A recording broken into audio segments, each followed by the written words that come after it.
기도하겠습니다. 하나님, 오늘도 주어진 말씀 앞에 섭니다. 하늘의 문을 여시고 한량없는 주님의 마음과 회복의 은혜들을 더하여 주시옵소서. 한 주간 동안 수고하고 애쓰고 또 영적인 전쟁 가운데 있다 나온 귀한 지체들을 축복하여 주시고 남은 한 주를 살기에 부족함이 없는 한없는 은혜로 채워 주시옵소서. 감사하며 예수님의 이름으로 기도드립니다. 오늘은 창세기 강의 24번째 시간입니다. 지난주에 이어서 사람의 나라의 기초를 지난주에 공부했고요. 오늘은 이제 사람의 나라인 도시에 대해서 함께 보려고 합니다. 이 4장을 읽어가면서 제일 중요한 질문이 무엇이냐면 가인은 왜 하나님 나라로부터 제외되었는가? 이 질문이 4장이 이 질문에 대한 답이라고 말씀을 드렸죠. 하나님께서 가인에게 은혜의 표를 주셨어요. 그런데 가인이 그것을 거부하죠. 그리고 여호와 앞을 떠나서 살아가려고 합니다. 자신의 고집과 교만함을 꺾지 않고 스스로 하나님 나라로부터 벗어나는 인생을 본인이 선택을 하게 되죠. 그러면서도 가인은요, 자신 안에 두려움을 스스로 해결하기 위해서 애녹성을 쌓고 살아가게 됩니다. 그 애녹성이 바로 도시의 시작입니다. 하늘마음교회 부르심이 무엇입니까, 여러분? 따라하겠습니다. 도시선교. 이 도시라 함은 뭐 인구 몇 명 이상이냐 그것이 아니라 이러한 영적인 흐름 가운데 도시가 세워졌기 때문에 그 도시 안에서 우리의 사명이 있다는 거예요. 그래서 도시선교의 개념의 도시가 바로 애녹성에서부터 출발이 되어진 것입니다. 그래서 오늘 우리가 이 본문을 통해서는 또 도시에 대한 영적인 이해들을 좀 새롭게 하는 시간이 되기를 바랍니다. 4장 18절 말씀 같이 읽겠습니다. 시작. 에녹이 이랏을 낳고 이랏은 무야엘을 낳고 무야엘은 무드사엘을 낳고 무드사엘은 라멕을 낳았더라. 네, 18절 말씀은요, 이제 가인의 자손들의 이름을 나열한 것 같지만 사실 이 속에도 영적인 흐름이 있습니다. 가인의 그 고집과 교만함으로부터 시작된 사람의 나라가요, 갈수록 더 계승되어지고 발전되어지는 모습을 이 흐름 속에서 볼 수 있는데요. 가장 큰 단서가 이 자녀들의 이름입니다. 그래서 이름의 뜻을 한번 살펴보려고 합니다. 첫 번째 가인의 아들의 이름은 에녹이에요. 여러분 에녹 익숙하시죠? 우리가 나중에 6장에서도 나오지 않습니까? 5장이죠. 에녹은 두 명이 나오죠. 동명이인입니다. 그러나 오늘 나오는 에녹은 그 가인의 계보를 따라 나오는 에녹입니다. 이름의 뜻이 뭐냐면 전수받은 자라는 뜻입니다. 전수받은 자. 어떤 기술, 어떤 실력, 어떤 능력, 이것들을 전수받았다라고 할 때 이 전수받은 자라는 뜻이 에녹입니다. 여러분, 가인의 아들 에녹은 가인을 통해서 무엇을 전수받았을까요? 하나님을 인정하지 않고 스스로 자신을 구원하려고 애쓰는 삶을 보고 배우면서 전수받았겠죠. 나중에 이 셋의 계보, 아벨의 계보에도 에녹이 나오는데 그도 전수받은 자라는 뜻입니다. 한 에녹은 하나님의 나라를 전수하는 세대가 되고요, 한 에녹은요 사람의 나라를 전수하는 세대가 돼요. 우리 하늘마음교회 모든 성도들은 하나님 나라를 전수하는 세대가 되기를 축복합니다. 에녹은 가인을 통해서 사람의 나라를 전수한 사람이 됐고요, 그 에녹의 자녀의 이름이 뭐냐면 이랏입니다. 이랏이라는 뜻은 두 가지가 있습니다. 첫 번째는 도망자, 두 번째는 도시라는 뜻이 있습니다. 도망자라고 해석을 하면 여전히 가인과 똑같이 마음이 방황하는 사람이라고 해석이 되고요, 도시라고 해석을 하게 되면 3대째쯤에 이르러서부터 도시가 어느 정도 규모를 갖추어졌다는 것을 알 수 있겠죠. 그 다음에 나오는 아들의 이름이 뭐냐면 무후야엘입니다. 무후야엘. 이름의 뜻은 하나님으로부터 치심을 받은 자, 하나님으로부터 쓸어버림을 당한 자라는 뜻입니다. 도시가 형성되고 있지만 결코 그 도시 안에서 일어나는 삶의 모습들은요, 하나님 보시기에 건강하지 않은 거죠. 심판의 메시지가 이름에 들어있습니다.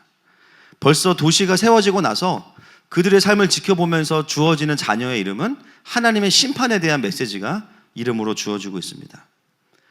그 다음 나오는 자녀가 무드사엘인데요, 이 이름이 참 특이합니다. 보통 이제 이 정도 되면은 뭐 마지막 이름은 뭐가 되겠습니까? 심판에 대한 얘기가 나왔고 이제는 곧 간다 뭐 이런 이름이 나와야 되는데 갑자기 여기서 다른 이름의 반전이 있어요. 무드사엘의 뜻은 따라하겠습니다. 하나님의 사람. 네 번째 나오는 자녀 이름이 하나님의 사람이에요. 의외의 포인트죠. 다른 이름들과는 정반대의 의미를 가지고 있습니다. 그동안은요, 가인이 세운 사람의 나라를 확장하고 강화하고 그것이 하나님의 심판을 초래하는 삶을 살았는데, 무드사엘에 와서는요, 갑자기 하나님의 사람이 등장해요. 이것이 무엇을 의미하겠습니까? 비록 구체적으로 무드사엘이 무엇을 했는지는 몰라요. 그러나 분명한 것은 그는 하나님의 사람이었어요. 그 말은 뭐냐면, 가인 이후에 세워진 에녹성의 영적인 흐름을 끊기 위해서 하나님은 하나님의 사람을 보내신 거예요. 여기서 알 수 있는 하나님은 어떤 분이십니까? 가인과 그의 자녀들을 아직도 포기하지 않으시는 하나님, 돌이킴의 은혜를 여전히 주기 원하시는 하나님이십니다. 가인 이후로 4대 동안 하나님과 아무 상관없이 살았는데요, 갑자기 선지자 느낌의 이름을 가진 하나님의 사람이 등장했어요. 이것은 특별한 은혜이죠. 여러분, 하나님은요, 마지막까지 기회를 주시는 하나님이십니다. 그런데 진짜 아이러니한 게 뭐냐면, 그 마지막 기회를 뒤로 하고 태어난 자녀가 오늘 본문의 주인공인 라멕입니다. 지금까지의 자녀들 중에 가장 악하고 가장 사람의 나라의 절정기의 모습을 보여주는 라멕이 하나님의 사람이라는 이름을 가졌던 무드사엘이라는 아빠의 자녀로서 태어나게 돼요. 참 희한하죠. 그런데 여러분, 교만함이라는 것은 그런 거예요. 희한하게 교만하면요, 하나님의 은혜가 주어져도요, 더 강하게 반발합니다. 그래서 하나님이 교만을 싫어하시는 거예요. 하나님의 은혜가 주어지면 자신의 고집을 꺾고 하나님 앞에 엎드려야 되는데요, 교만한 사람의 특징은요, 은혜가 주어지면 더 반발하고 더 튕겨내요. 라멕의 모습은 하나님의 사람을 아버지로 둔 자녀라고 보기에는요, 너무나 강력하게 반발하는 모습을 오늘 본문에서 확인할 수 있습니다. 자, 19절 말씀부터 살펴보겠습니다. 시작. 라멕이 두 아내를 맞이하였으니 하나의 이름은 아다요 하나의 이름은 실라였더라. 여러분, 처음 등장하는 라멕의 모습입니다. 제일 먼저 나오는 모습이요, 라멕이 두 명의 아내를 취했다라는 거죠. 여러분, 하나님께서 인간을 창조하시고 제일 먼저 만드신 제도가 무엇입니까? 결혼 제도입니다. 한 남자와 한 여자가 연합하여 한 몸을 이룰지로다. 할렐루야. 그것을 통해서 하나님과의 깊은 연합을 가르쳐 주시기 원하셔서 가정, 남자와 여자를 만드시고 한 남자와 한 여자가 연합할 것을 말씀하셨어요. 그런데요, 시간이 지나고 나서 대가 거듭될수록 어떤 열매가 맺혀지게 되냐면, 라멕을 통해서 제일 먼저 등장하는 모습이 가정이 깨어지는 거예요. 한 남자가 두 아내를 취해버리는 겁니다. 하나님의 기준과 하나님의 부르심에 대해서 무디어져 있는 모습을 오늘 라멕을 통해서 우리는 확인할 수 있습니다. 두 아내의 이름을 보면 라멕이 어떤 기준으로 아내들을 골랐는지를 알 수 있습니다. 첫 아내의 이름은 아다입니다. 아다. 뜻이 뭐냐면요, 장식하다라는 뜻이에요. 장식하다, 꾸미다, 아름답다. 여러분, 화장하고 오신 분들 정죄감 받지 마세요. 그런 이야기가 아닙니다. 꾸미는 게 나쁘다는 게 아니에요. 두 번째 아내의 이름은 실라인데요, 이름의 뜻이 뭐냐면 어두움, 악기를 다루는 자, 이런 뜻이 있어요. 즉, 라멕이 아내를 고르는 기준은 자신이 연합할 수 있는 하와를 고른 것이 아니라 자기의 안목의 정욕으로 아내들을 그냥 마음대로 선택했다라는 것입니다. 여러분, 라멕은요, 이 도시의 리더예요. 족장이에요. 그 도시의 리더가요, 버젓이 사람들 앞에서 두 명의 아내를 그냥 자기 안목의 정욕으로 취한다라는 것은 무엇을 의미하냐면요, 전혀 그것이 하나님 앞에서 두렵거나 부끄럽지 않다라는 거죠. 여러분, 사람의 나라의 특징이 바로 이것입니다. 하나님께서 죄라고 하시는 것을 그냥 스스로 기준을 없애고요, 옳다고 인정해버리는 거예요. 로마서 1장 28절과 32절 말씀 한번 보겠습니다. 28절, 제가 읽어드리겠습니다. 또한 그들이 마음에 하나님 두기를 싫어하며 하나님께서 그들을 그 상실한 마음대로 내버려 두사 합당하지 못한 일을 하게 하셨으니. 32절 제가 읽어드리겠습니다. 32절, 그들이 이 같은 일을 행하는 자는 사형에 해당한다고 하나님께서 정하심을 알고도 자기들만 행할 뿐 아니라 또한 그런 일을 행하는 자들을 옳다 하느니라. 하나님을 마음에 두기 싫어하는 사람, 인본주의죠. 사람의 나라를 추구하는 사람들이죠. 그들 안에 나타나는 모습이 무엇입니까? 하나님이 죄라고 하셨으면 죄라고 해야 되는데요, 그 죄를 인정하지 않아요. 죄를 고백하는 이유는 나 죄인이야 자랑하려고 하는 것이 아니라 그것이 하나님께서 금하신 것이기 때문에 내가 이 죄를 해결하고 싶다. 할렐루야. 죄를 고백한다는 것은 그런 의미죠. 이 죄를 그냥 방치하고 옳다고 인정해달라고 말하는 것은 그것은 회개와는 거리가 먼 것입니다. 사람의 나라의 특징은 뭐냐면요, 하나님이 죄라고 하신 것들을 하나님의 기준을 인정하지 않으니까 그 죄를 합법화시키는 거예요. 법을 제정한다는 것은 옳다 인정함을 해주는 것이죠. 죄와 싸우려는 의지가 아니라 그냥 죄를 인정해 주는 거예요. 합법화하는 순간 그 죄는 더 이상 누구도 정죄할 수 없는 힘을 얻게 됩니다.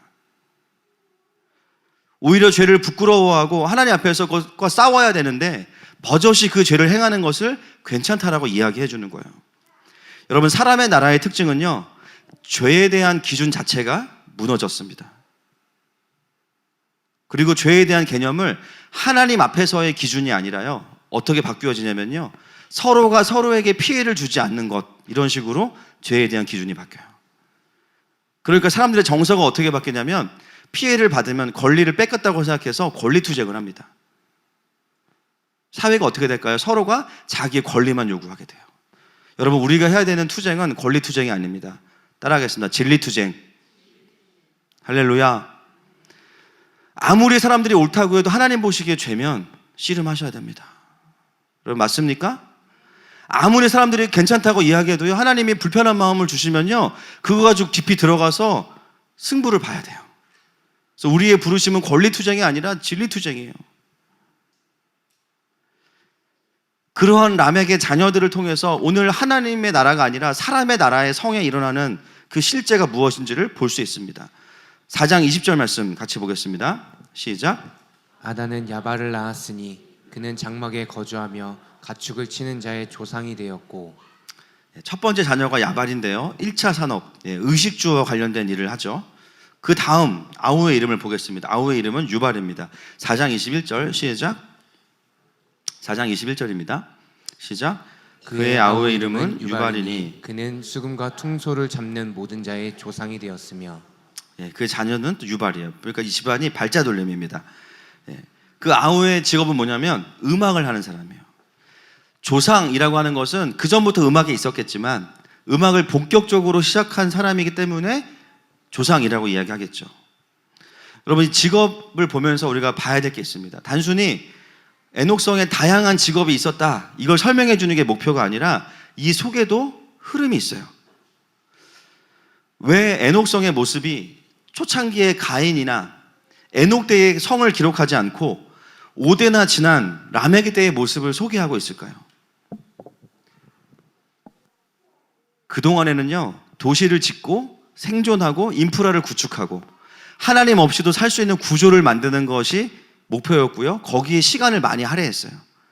그런데 한 5대쯤 지나고 나니까 이제는 어떻게 됐냐면 어느 정도 하나님이 없이 생존할 수 있는 구조가 만들어진 거죠.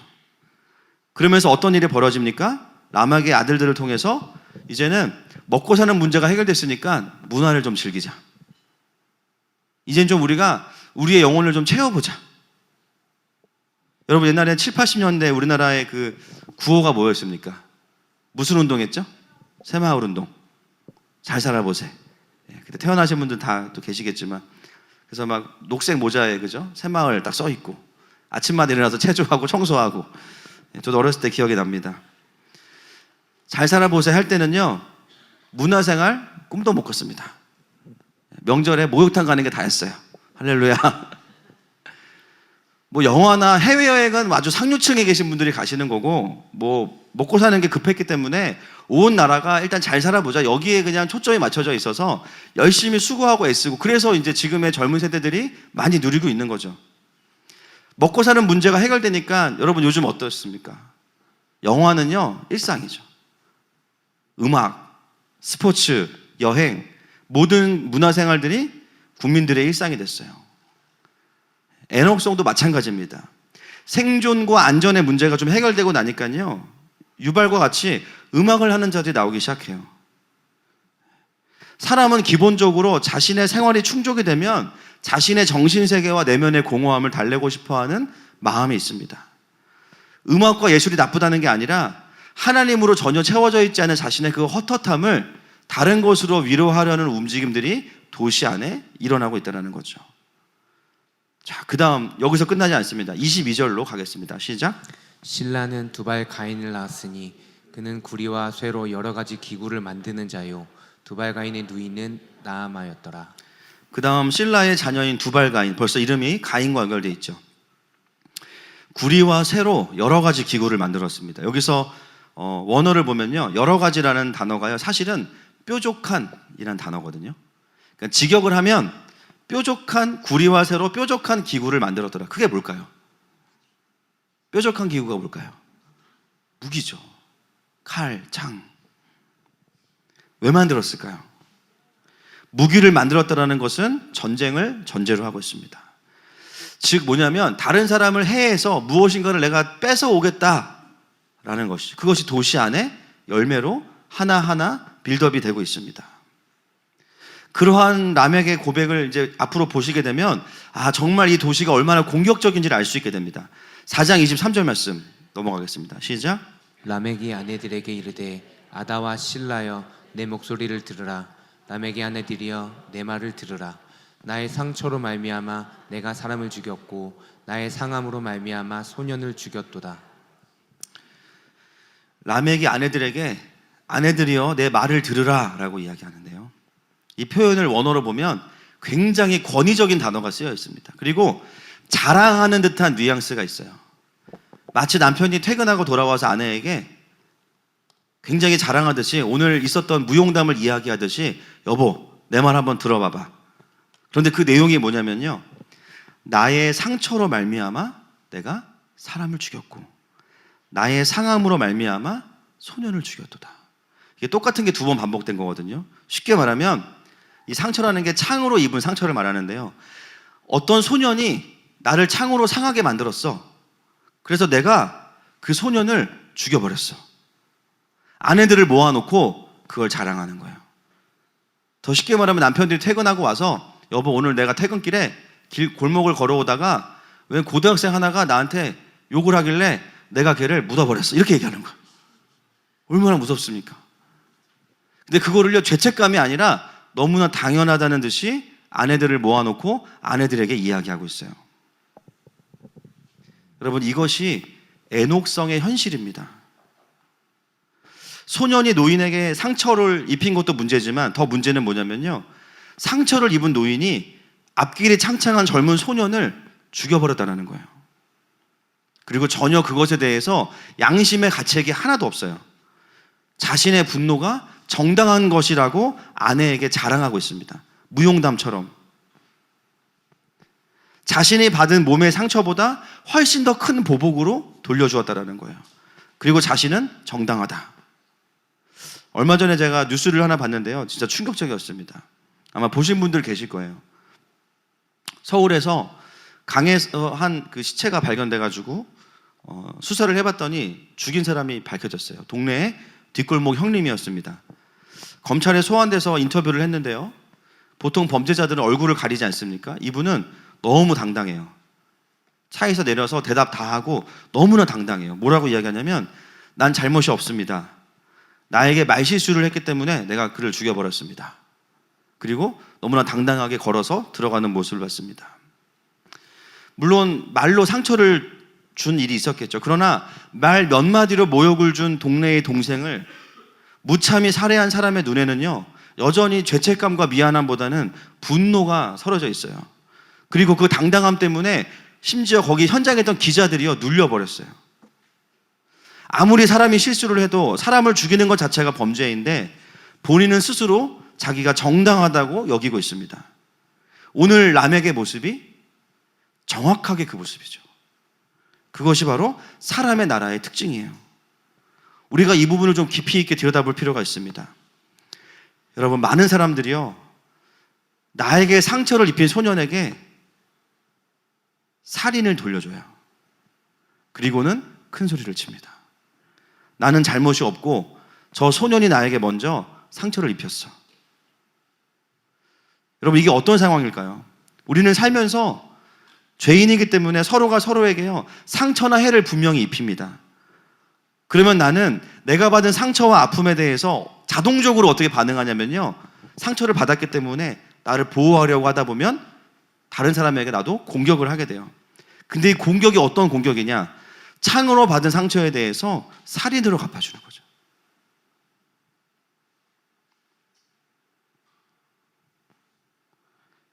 심지어 한 사람에게 받은 상처를 더 많은 사람들에게 더 많은 분노로 나누어 줍니다.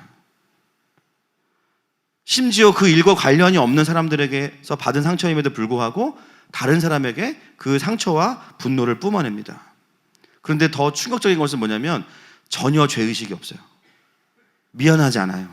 왜냐하면 나는 내가 받은 상처만 기억하기 때문이에요. 내가 받은 상처만 보이고 내 주변에 내가 죽인 수많은 소년들이 누워있는데요, 전혀 그들이 불쌍하지 않아요. 여러분, 이 인생이 어떤 인생입니까? 하나님의 통치가 없는 인생이에요. 사람의 나라, 에녹성 안에서 볼 수 있는 철저한 사람의 나라로 세워진 나라의 모습이죠. 모두가 다 자기가 피해자라고 느끼면서 죽고 죽이는 상태로 돌아가는 것이 바로 에녹성입니다. 여러분, 우리가 살아가는 세상이요, 이래요.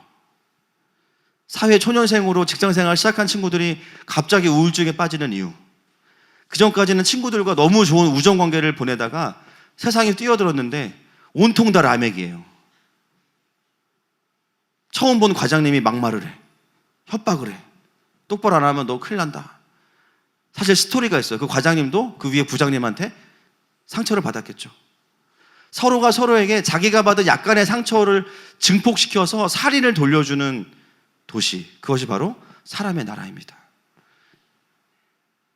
그러니 우울증이 심해질 수밖에 없고요, 세상에서 버티는 것만으로도 쉽지 않죠. 때로는 가정 안에서도 부모조차도 라멕이 될 수 있고요, 자녀조차도 라멕으로 살아갑니다. 서로가 자기가 받은 상처에 대해서 더 큰 곳으로 돌려주려는 것, 거기에는 어떤 하나님의 통치도, 어떤 하나님의 풀어주심도 없어. 그러니까요, 곳곳에 시체가 질비하고요, 상처받은 사람들은 다른 사람에게 상처를 갚아주려고 눈에 도끼를 띠고 살아가는 곳, 그것이 바로 사람의 나라의 특징이에요.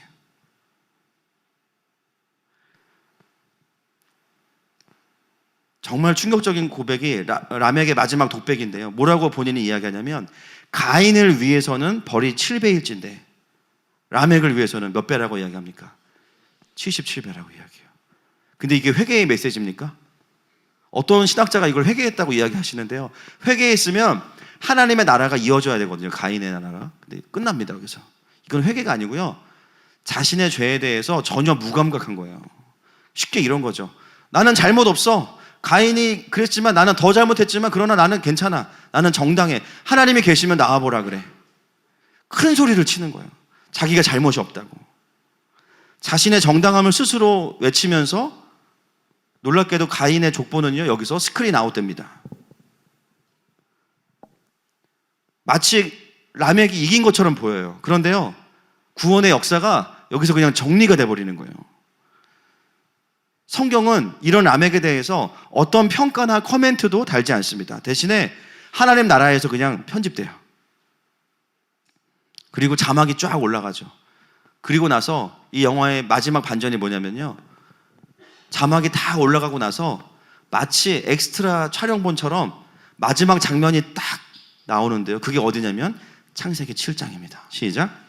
물이 불어서 15규빗이나 오르니 산들이 잠긴지라 땅이 움직이는 생물이 다 죽었으니 곧 새와 가축과 들짐승과 땅에 기는 모든 것과 모든 사람이라 육지에 있어 그 코에 생명의 기운에 숨이 있는 것은 다 죽었더라. 아멘. 여러분, 에녹성의 마지막 장면이 사실 여기에요. 여러분 보이십니까? 이 영화의 마지막 장면은 그 성이 완전히 물로 인해서 잠기는 장면입니다. 큰 소리 치던 라멕도 그의 자녀들도 결국은 다 그 노아의 홍수의 심판에 다 소멸되어지는 게 이 영화의 마지막이에요. 오랫동안 걸쳐서 만들어 놓았던 견고하다고 말하는 에녹성, 그 안에 찬란한 문화와 문명, 하나님이 필요 없다고 가르치고 우리가 이 땅에서 노력하면 유토피아를 만들 수 있다고 가르치던 가인의 후예들, 그러면서도 사람을 죽여놓고 큰 소리를 치었던 수많은 사람들, 그들의 결론은 뭐냐? 창세기 7장에 노아의 홍수의 심판이죠. 현실은 하나님의 심판입니다. 이것이 가인의 나라, 사람의 나라의 최종적인 모습이에요. 그러면서 오늘 본문의 뒤에 보면요, 강력한 반전이 있습니다. 매우 짧지만 가인의 후예와 대조되는 또 다른 계보가 등장하는데요, 25절과 26절입니다. 시작. 아담이 다시 자기 아내와 동침함에 그가 아들을 낳아 그의 이름을 셋이라 하였으니 이는 하나님이 내게 가인이 죽인 아벨 대신에 다른 씨를 주셨다 함이며, 셋도 아들을 낳고 그 이름을 에노스라 하였으며 그때 사람들이 비로소 여호와의 이름을 불렀더라. 아멘. 여러분, 에녹성의 이야기의 결론을 제대로 우리가 들으려면 여기까지 보셔야 됩니다. 이게 하나입니다. 하나. 보세요. 가인의 후예들의 모습이 쫙 나온 다음에요, 그와 대조되는 하나님의 백성들의 모습이 나오려면 구조적으로는 어떤 내용이 나와야 될까요? 에녹성과 반대되는 문화의 이야기가 나와야겠죠. 하나님의 문화. 또는 악한 라멕과 대조해서 선한 에노스의 선한 행위들이 나와야 됩니다. 그런데요, 전혀 그런 내용들은 단 한 번도 나오지 않아요. 심지어 다음 주부터 보게 되는 그 다음 장에도 보시면 셋의 계보가 이어지는데요, 어떤 사람의 선한 행위가 나오지 않습니다. 그래서 우리가 창세기 읽다가 제일 졸린 부분 중에 하나가 여기죠. 누가 누구를 낳고 몇 년을 살다가 죽었더라. 또 그 사람이 태어나서 누가 누구를 낳고 몇 년 살다가 죽었더라. 그러다가 에녹이 나와서 잠깐 좀 오래 사는 것 같지만 또 하늘로 올라가. 또 노아까지 그냥 수백 년이 그냥 쫙 흘러가요. 막 수백 년이 수천 년이 흘러가죠. 사람의 어떠함이 아예 나오질 않습니다. 대신에 오늘 본문의 마지막에 보면요, 강력한 답이 나옵니다. 그때의 사람들이 비로소 누구의 이름을 불렀더라. 여러분, 이게 핵심이에요. 만약에 에녹성의 문제가요, 문화나 예술이었다면 셋의 자녀들을 소개하면서 문화를 소개했을 거예요. 그러나 문제의 핵심은 문화의 문제가 아닙니다. 여러분, 크리스찬이라고 뭐 문화생활 안 하면 되겠습니까? 음악도 안 듣고 김사부도 못 보고 주여 그렇게 살지 맙시다. 할렐루야. 우리도 문화생활 합니다. 영화도 보고 다 합니다. 좋은 음악 들을 필요 있죠. 오늘 본문이 말하고 싶은 거는요, 성 쌓은 것 자체, 문화 자체가 악하다라는 게 아니에요. 핵심은 뭐냐? 가인의 후예들은 여호와의 이름을 부르지 않았다라는 거예요. 그게 오늘 4장이 우리에게 말해주고 싶은 결론입니다. 가인의 후예는 악행을 저질러서 심판받았고, 아벨의 후예는 선행을 해서 하나님의 나라를 이어갔다. 그 말을 하고 싶은 게 아니라는 거예요. 이게 무슨 만화 머털도사의 왕지락도사와 누덕도사의 마을의 이야기가 아니에요. 착하게 살면은 구원받고 악하면은 심판받는다가 아닙니다. 본문이 말하고 싶은 핵심은 뭐냐면요, 하나님의 나라의 계보를 이어가는 자들은 여호와의 이름을 부른 자들이라는 거예요. 아벨의 자손들도요, 셋의 자손들도요, 사실은 가인의 후예랑 별로 다르지 않아요. 똑같이 죄성을 가지고 있어요. 여러분, 오늘 말씀 들으시면서 불편하시죠? 왜 그럴까요? 차 라멕, 김 라멕, 오 라멕, 저거 내 얘긴데? 나는 가인의 후손인가? 나가고 싶다. 저는 공개해서 느껴져요.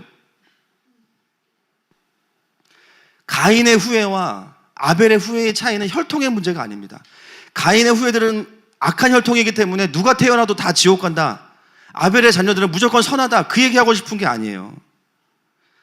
아벨의 자손들이라고 다 천사이겠습니까? 이건 혈통의 문제가 아니라 죄의 문제죠. 아벨의 자녀들도 똑같이 죄성이 있습니다. 나중에 보시면 이 셋의 계보를 이어가 보시면요, 노아도 포도주 먹고 취하고요, 복수도 있고요, 실수도 있고요. 이스라엘 보세요. 똑같이 죄의 열매들이 막 맺혀집니다. 여러분, 하나님은요, 가인과 아벨의 계보를 보실 때 사람의 행위와 선함으로 보시지 않아요. 왜 그러실까요? 너는 좀 선하고 넌 좀 악해, 이렇게 안 보셔요. 왜 그럴까요? 신학적인 용어로 따라하겠습니다. 도찐개찐. 시작. 도찐개찐이요. 나는 쟤보단 좀 나아. 맞아요. 제가 봐도 그분보단 본인이 나으셔. 근데 하나님이 보면 똑같아요. 잠언 16장 2절에 이런 말씀이 있습니다.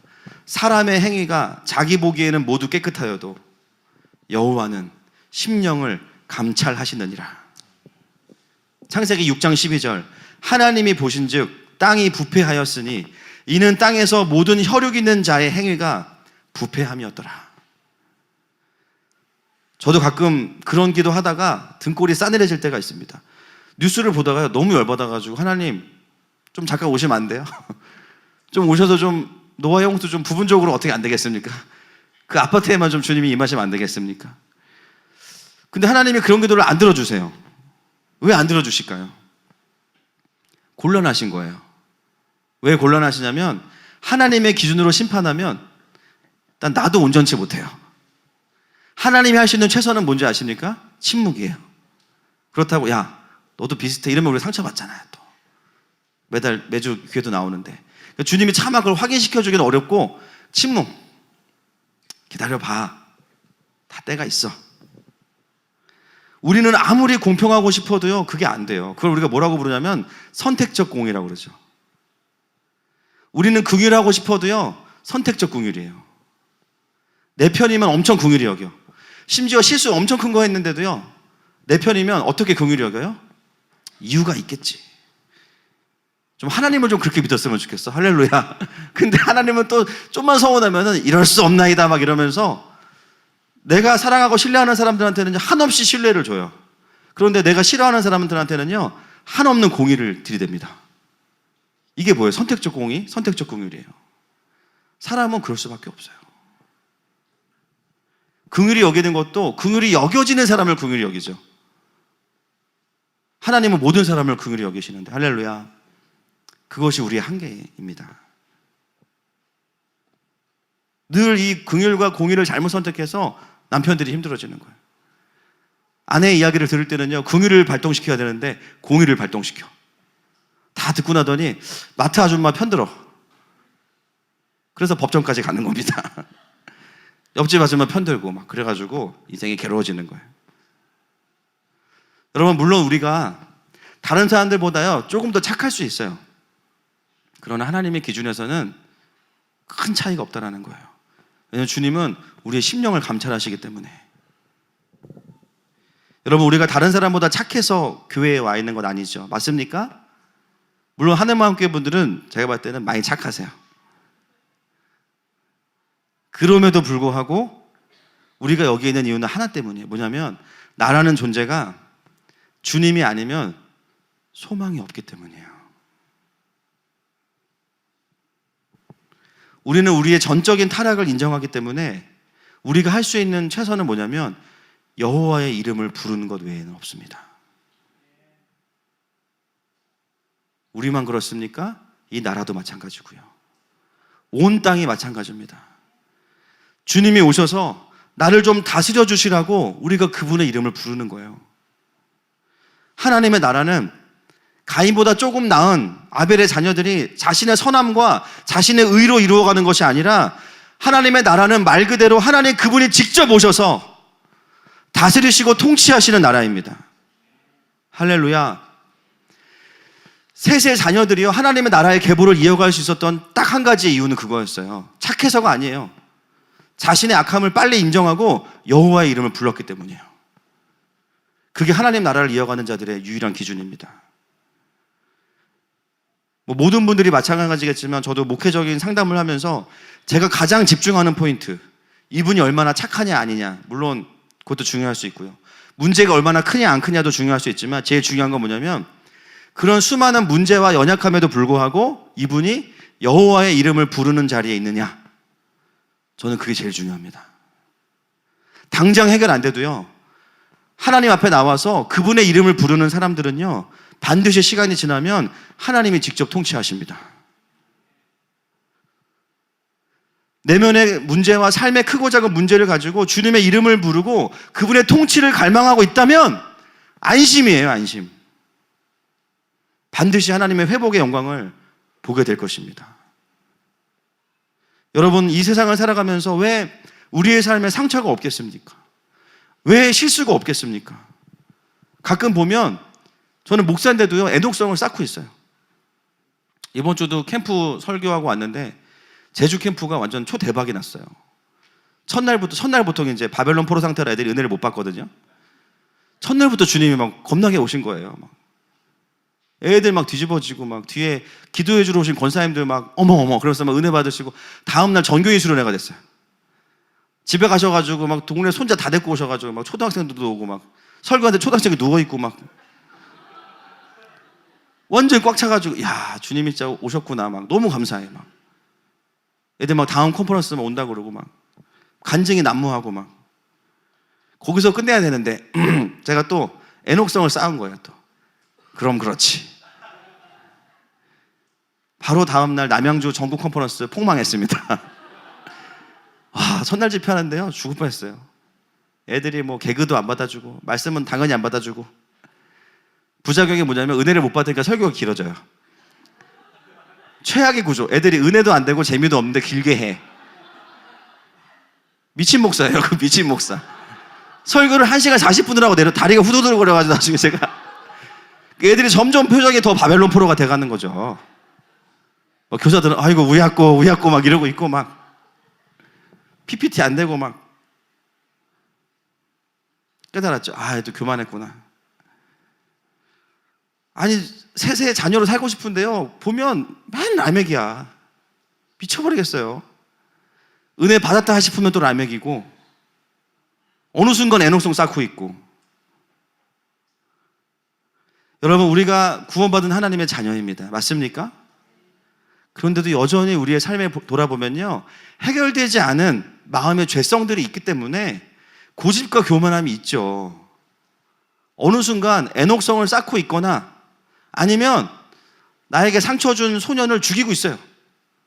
그리고 정당하다고 큰 소리 치고 있어요. 그게 우리의 모습이죠. 중요한 건 뭐냐면요 가인의 후손과 셋의 후손의 차이는 뭐냐면 여호와 이름을 부르는 거예요. 그게 핵심이에요. 여호와의 이름을 부를 줄 아는 사람들은요 결국에는요 능력의 반전을 경험합니다.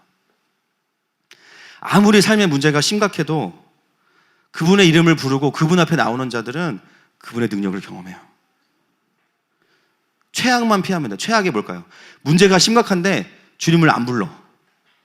이거 그냥 오리지널 라멕이에요. 이런 분들은 진짜 그냥 휴머니즘이죠. 자기 힘으로 유토피아 만들고. 사랑하는 여러분, 우리가 여기에 있다는 것 자체가 이미 아벨의 자녀인 줄을 믿습니다. 여러분, 하나님은 기다리고 계시는 거예요. 우리의 문제들에 대해서 주님을 인정하고 여호와의 이름을 불러주기를 기다리고 계세요.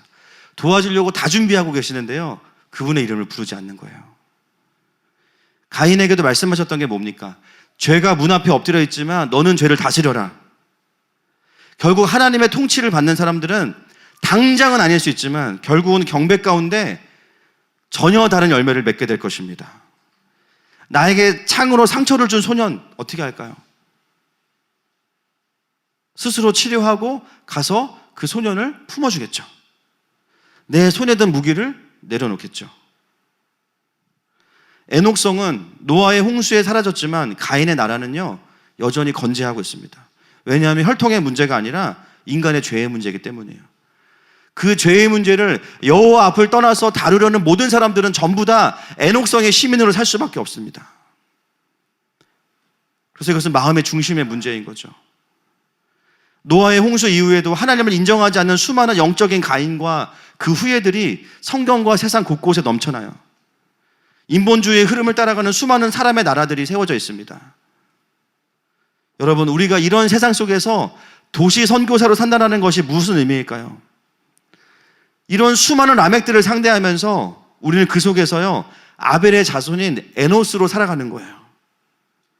여호와의 이름을 부르고 하나님의 통치를 경험해서 내가 수고해서 만들어낸 성품이 아니라 하나님의 통치가 들어와서 나는 해낼 수 없는 성령의 열매를 맺는 거죠. 할렐루야. 아니 어떻게 이런 상황에서 저 사람은 저렇게 반응할 수 있을까? 화가 안 나나? 화나지. 화나죠. 그죠? 근데 희한해. 예배만 드리고 오면 오뚜기가 다시 일어나. 할렐루야. 주말만 지나고 오면 저 사람은 다시 제로 세팅이 돼 있네. 어떻게 저렇게 화가 안 날 수 있지? 우리가 잘해서가 아니에요. 여호와의 이름을 불렀기 때문이에요. 어느 순간 수많은 라멕들이요, 자기 분노와 방어에 가득 찬 사람들이 우리를 보면서 이상한 매력을 보기 시작합니다.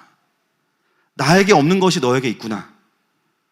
그 영적인 매력에 끌리다 보면 어떤 일이 벌어질까요? 그들도 여호와의 이름을 부르게 됩니다. 그게 도시 선교사의 삶이에요.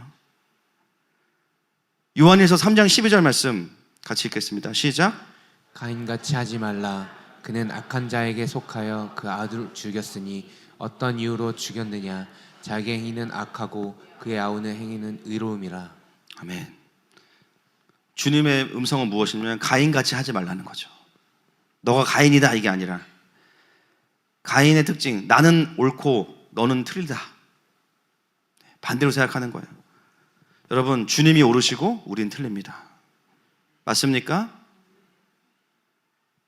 일주일 내내 청소년들이랑 예배하면서 지금 저 너무 좋아요. 성도님들하고 설교하니까 너무 좋아요. 여기가 천국이에요. 일주일 내내 그냥 선교지에서 그러다 온 것 같아요. 너무 행복합니다. 천천히 가세요, 집에. 정말 힘든 싸움이지만 참 감사한 것은 뭐냐면 결국 청소년 아이들이요, 은혜 받은 증거가 뭐냐면요, 주님의 이름을 부르는 거죠. 남들이 몰랐을 가정에서의 상처 때문에 중학생들이 나와서 눈물 콧물 흘리면서 주님의 이름을 불러요. 차마 다 말로는 표현할 수 없으니까 그냥 엉엉 울면서 주님의 이름을 아버지 부르면서 기도해요. 또 아이들에게 나라와 민족에 대한 설교를 했는데요, 아이들이요, 자기 사용해달라고, 주님 오시는 그 통로에 사용해달라고 울어요. 이 나라가 주님의 것이라고 말하면서 울어요. 여호와의 이름을 불러요. 한 주 내내 제가 봤던 것은 뭐냐면 하나님은요, 라멕과 같은 자들을 부르셔서 에노스와 같은 하나님의 세대로 바꾸시는 분이세요. 여호와의 이름을 부를 줄 아는 세대에는 소망이 있습니다. 이 땅의 문제가, 내 삶의 문제가 여호와께서 오셔야만 해결된다는 것을 아는 경배의 세대에게는 소망이 있어요. 그거 자체가 하나님의 나라가 전진하고 있다는 강력한 증거입니다. 사랑하는 여러분, 오늘도 우리에게 먼저 일어나야 되는 반전은요, 라멕과 같은 한 주간의 삶이었을지라도 다시 그분의 이름을 부르면서 에노스로의 회복이 있을 것입니다. 그래서 우리의 삶 가운데 계속해서 하나님의 나라가 이어져가는 그 역사들이 우리 가운데 있을 줄로 믿습니다. 같이 시간에 기도하기 원합니다.